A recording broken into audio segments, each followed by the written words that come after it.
بسم اللہ الرحمن الرحیم۔ ناظرین اکرام، السلام علیکم۔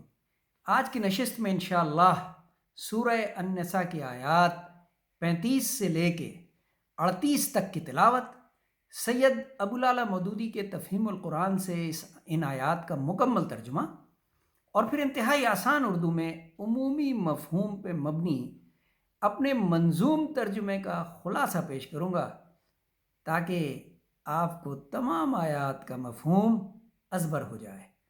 بسم اللہ الرحمن الرحیم۔ شروع کرتا ہوں اللہ کے نام سے، بڑا مہربان نہایت رحم فرمانے والا ہے۔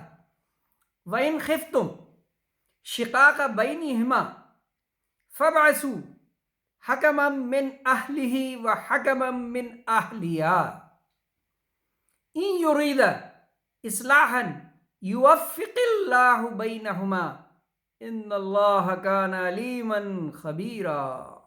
سبحان اللہ۔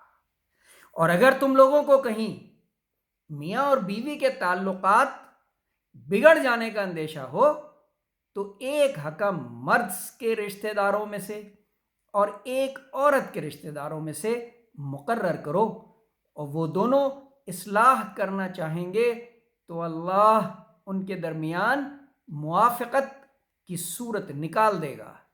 اللہ سب کچھ جانتا ہے اور باخبر ہے۔ اور تم سب اللہ کی بندگی کرو، اس کے ساتھ کسی کو شریک نہ کرو، ماں باپ کے ساتھ نیک برتاؤ کرو۔ ناظرین، بہت ہی اہم آیت ہے، بہت ہی اہم آیت ہے، ذرا غور فرمائیے گا۔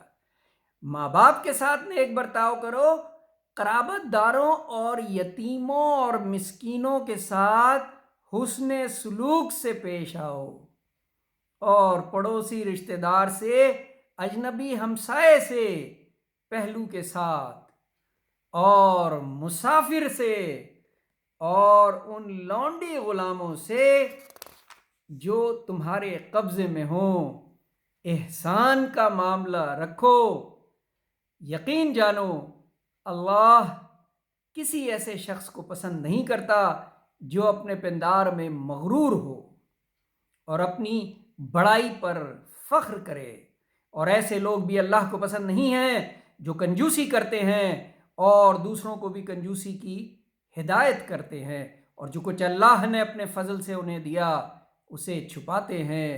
ایسے کافر نعمت لوگوں کے لیے ہم نے رسوا کن عذاب مہیا کر رکھا ہے، اور وہ لوگ بھی اللہ کو ناپسند ہیں جو اپنے مال محض لوگوں کو دکھانے کے لیے خرچ کرتے ہیں اور در حقیقت نہ اللہ پر ایمان رکھتے ہیں اور نہ روز آخر پر۔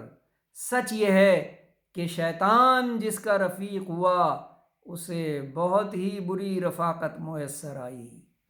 سبحان اللہ، سبحان اللہ، صدق اللہ العظیم۔ اب انتہائی آسان کہ اگر آپ کو یہ شبہ بھی ہو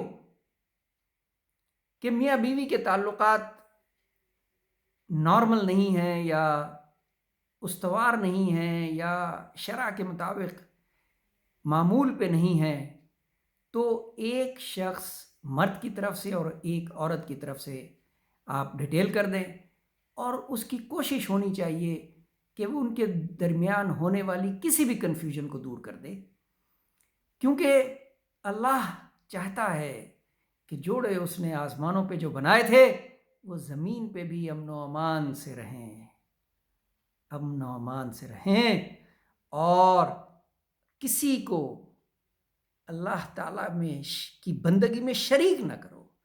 سب سے بڑا جرم جو ہے وہ یہی ہے۔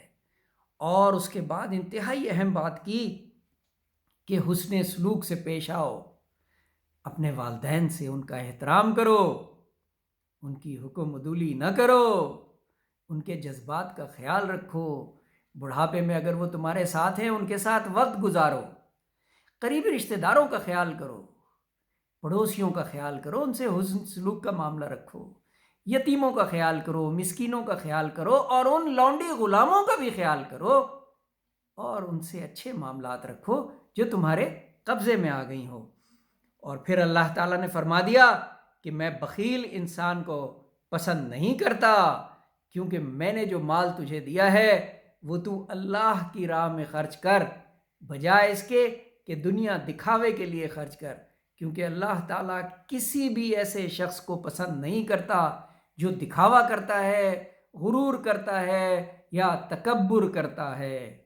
اور اللہ نے پھر حکم دیا کہ جس شخص نے بھی شیطان کو اپنا ساتھی بنا لیا ہے اس کے لیے عذاب انتہائی سخت ہوگا۔